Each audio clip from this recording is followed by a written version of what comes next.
Hello everyone, welcome to this YouTube channel and series complex number in which हम लोग RD. Sharma का question discuss करेंगे और ये 15th वीडियो है।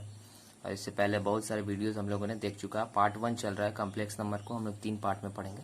पार्ट 1 जल्दी खत्म होने वाला है। सो यहाँ पे x का रियल वैल्यू हम लोगों को दिखाना है कि x जो है एक रियल वैल्यू इस सेटिस्फाई करेगा इस इक्वेशन में। ये इक्वेशन दिया हुआ और एक और हमारे पास वैल्यू दिया हुआ है, ठीक है। सो इसको पहली बार मैंने सॉल्व डायरेक्ट कर करके आपको दिखाया हुआ है। सो ये हमने सॉल्व किया, इसको सिंपली इसको लिख लिया। एक और बात मैं बताना चाहूँगा कि ये एक नया मेथड मैंने अप्लाई किया है और इसको कहते हैं कंपोनेंडो एंड डिविडेंडो। इस मेथड का क्यों इस्तेमाल करते हैं, क्योंकि पहले मैंने इसको ट्राई करके सॉल्व करके देखा कि रैशनलाइजेशन से बन सकता है कि नहीं, तो उसमें प्रॉब्लम्स आ रही थी, ठीक है। मे बी तो अदर मेथड हो सकते हैं जिससे बनाया जा सके, पर मुझे कुछ प्रॉब्लम्स हुआ तो मैंने फिर ये मेथड ट्राई किया और इससे सॉल्व हो गया। सो कंपोनेंडो एंड डिविडेंडो मेथड तभी लगाएं जब आपको रैशनलाइजेशन मेथड से आंसर नहीं आ रहा हो या सॉल्व करने में प्रॉब्लम हो रहा हो, ठीक है।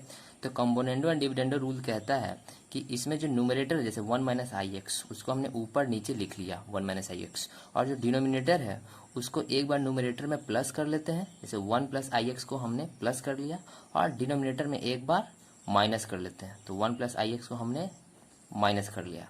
और ये जो है ये न्यूमरेटर का ही, ठीक है, न्यूमरेटर को ही ऊपर नीचे लिखते हैं और उसी में से एक बार डिनोमिनेटर को प्लस करते हैं और माइनस करते हैं। साथ ही ये ध्यान रखें कि ये जो प्रोसेस होता है कंपोनेंडो एंड डिविडेंडो का, वो एलएचएस और आरएचएस दोनों तरफ चलता है। सो हमने अगर एलएचएस तरफ ये अप्लाई किया है तो हमें आरएचएस की तरफ भी अप्लाई करना है।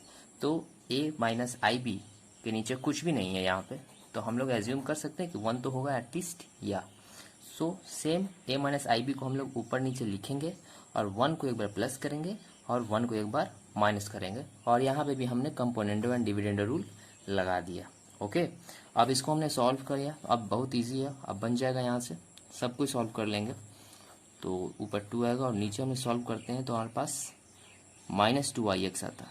इसको सॉल्व किया हमने सिंपल। इसमें मैंने क्या किया, इसमें से मैंने माइनस निकाल दिया। वो क्यों निकाला वो भी पता चल जाएगा। तो इसमें से अगर मैं माइनस निकाल दूंगा तो ये हो जाएगा प्लस, ये हो जाएगा माइनस और ये हो जाएगा प्लस, ठीक है।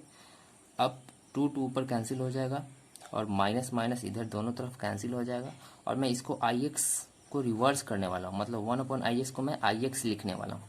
तो जब रिवर्स करते हैं तो ये भी पार्ट हमारा रिवर्स होगा, तो मतलब 1 माइनस ए प्लस आई बी ऊपर आ जाएगा और 1 प्लस ए माइनस आई बी नीचे आ जाएगा।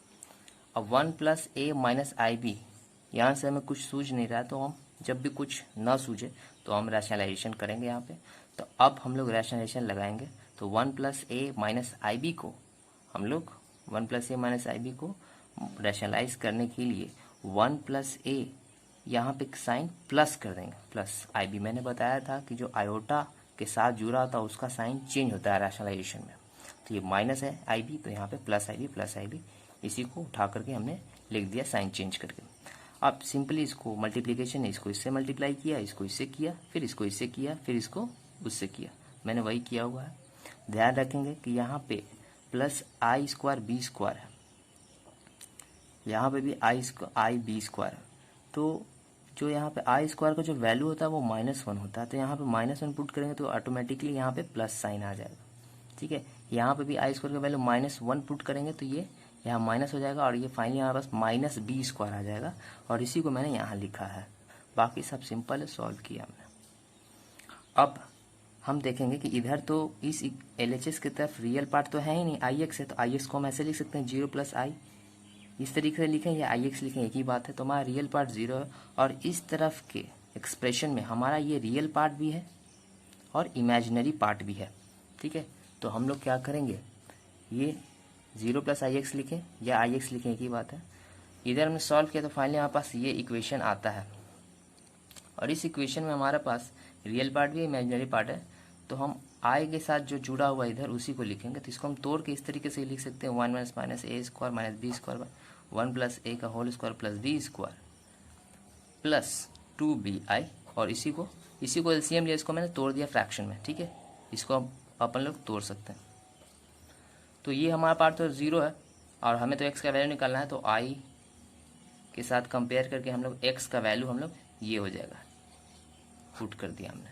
तो फाइनली हमारे पास जो x का वैल्यू है वो 2b/1 + a² + b² आ गया और इसमें कहीं भी i नहीं लगा हुआ है, तो ये हम कह सकते हैं कि x इज़ प्योरली रियल। और इसका वैल्यू पूछेगा, वैल्यू तो पूछा नहीं था क्वेश्चन में, तो वैल्यू भी बता देंगे, सिंपल। ओके।